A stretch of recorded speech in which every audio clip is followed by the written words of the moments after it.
nimureba isi turi mu isi irimo kwica ubugabo, killing masculinity. Muzarebe ibintu byose muri kino gihe, niba hari umuntu ufashwe nabi mu isi ya none, ni umuntu witwa umugabo.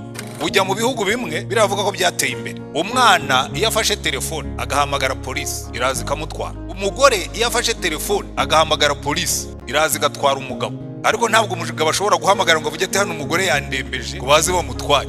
Iteka bumva yuko umugabo niwe kibazo. Kandi nimurebe ukuntu isi irimo gukora, iragenda idusunika buke buke itwumvisha ko umugabo atagomba no kuvuga ngo ndi umutware. Mwarabyumvise na hano bavuga ngo kumva ngo umugabo avuga ngo ndi umutwe w'urugo, ngo ndi umutware. Ngo ese kuki umugore wataba umutwe? Ikintu cyitwa masculinity kuba umugabo barimo baragikuramo imbaraga. Nkoresheje ijambo ubundi ntakoresha ndi ku gatuti, barimo barakora ikintu bita emasculation, gukona abagabo, ukamuhindura kafifi, ukamuhindura imbwa.